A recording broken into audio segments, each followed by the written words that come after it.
back with comedian David Boyle, and I'm quitting alcohol.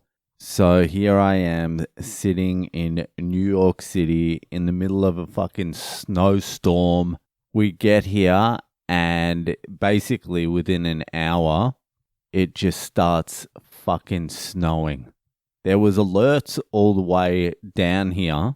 The billboards were showing fucking weather warnings, and it didn't look like anything was going to happen. Then all of a sudden, bam, we went down to Times Square and it just started snowing more than I've ever seen snow before in my entire life.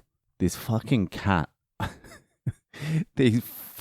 tell you what, we're staying at one of my wife's friend's place, and we've agreed to look after their pets.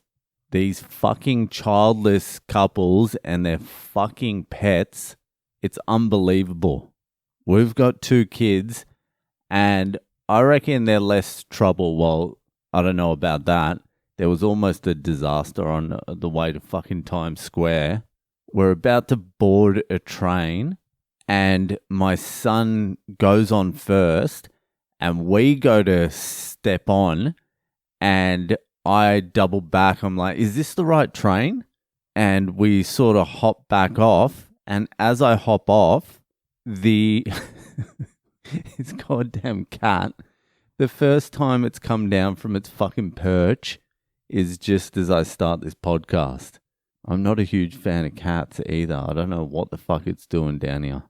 And the dog's out as well. That fucking dog was scratching and barking before. If this cat jumps on me, I don't know what I'm going to do. Probably squeal. Oh, don't come down and be friendly. I sat here for fucking 4 hours before I started doing the podcast. Now you want to come down. Anyway, we're going aboard the train. I double back. I'm like, is this the right train? My son's on board. The rest of the family's not on board. We've stepped on and then stepped off just to look at the board to see if we're catching the right train. As I step off, the doors start shutting. My son's on. He doesn't know what's going on. I'm yelling out to him like, get here.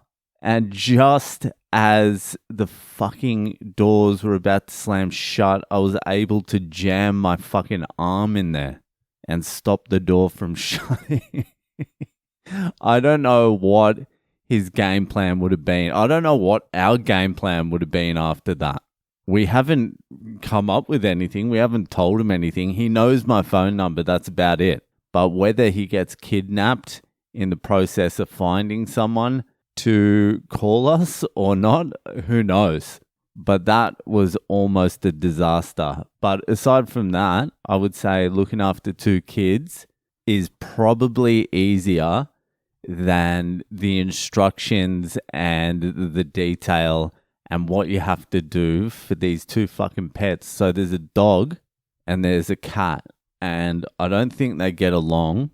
So the cat's perched up there on this elaborate, let's just put it this way. It's an elaborate cat treehouse type thing. There's 6 levels. Honestly, in my early fucking 20s, I lived in places worse than this cat's got. This cat is fucking living in some side luxury. Anyway, no, the cat's coming back out. So we've got the cat and the dog. The dog's a good dog. I like the dog, but fucking it needs to go out for a shit in the morning and then a shit and a walk in the afternoon. And it's not like a casual stroll just once or twice around the block. It's like a 40-minute fucking walk. I'll read you out the details of what we have to do for these fucking pets. It's unbelievable. And you can't leave them either. You need to find them a fucking home or someone to sit them. So it's really not that fucking different from having a kid, except, it's very different. In my mind, you get all the downside and none of the upside. I suppose the upside is they don't talk. so you're not constantly being hounded with fucking questions. Anyway, where the fuck is this list of shit we have to do? All right, it's a PDF for starters. You know that's a problem. It's untitled.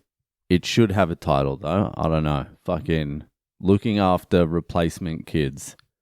All right, the dog, there's a few bullet points. What you have to do is walks. Morning, leave for her walk between 7:30 and 8 a.m., 40 minutes, and then there's an arrow. She poops. Afternoon, quick pee walk.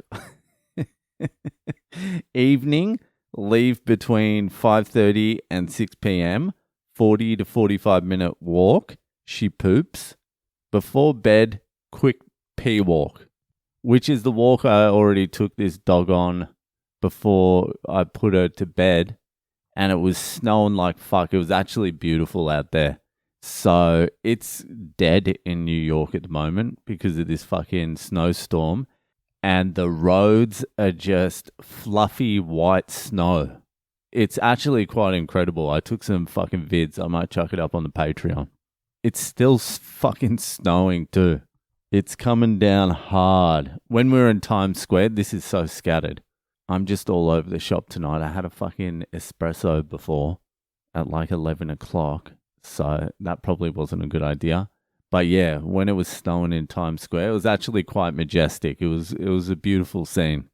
Anyway, I took this dog out for a fucking pee walk in the snow.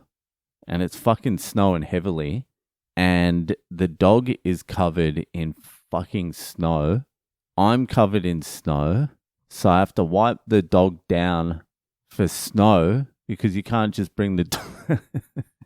The dog is a black dog and it was fucking absolutely covered in snow. It looked like a little bit of panda bear. Anyway, let's get back to these freaks and their fucking pets. Triggers. This is the triggers. So this is the dog's mental illness. Triggers skateboarders, runners, especially from behind, door knocks. She's great with children and people and loves pets. Yeah, she's a good dog actually, to be fair. But fucking, is she that good to own her? Hold her on a short leash. Be alert. Avoid dog parks. She should never be off the leash outside under any circumstances. So that's just its mental health and its physical health. There's also a section there where it says, like, you can talk to it if you want.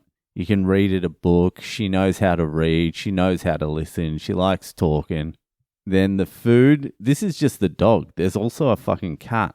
Food, breakfast, after AM walk, 1.5 scoops of kibble plus small sardine. Dinner, after PM walk, same as breakfast. If she's fussy and doesn't eat, give her one half a sardine from the can. Can has two. Yeah, if she's fussy and doesn't eat, I tell you what I'm going to do. Absolutely fucking nothing. Absolutely goddamn fucking nothing. I'm not going to force a dog to eat. Don't feed her any food from your plate. I can I can tell you right now, that's a safe one. That ain't going to be happening. There are many things that are toxic to dogs and cats. Oh, thank you for the history lesson. Night. Sleeps in crate. Cover crate entrance. Well, we put her in the crate and the fucking dog was barking and scratching the crate. And now the dog's out here chilling with me and the cat. So now the cat. If that wasn't enough, now we've got the cat. What does the cat need?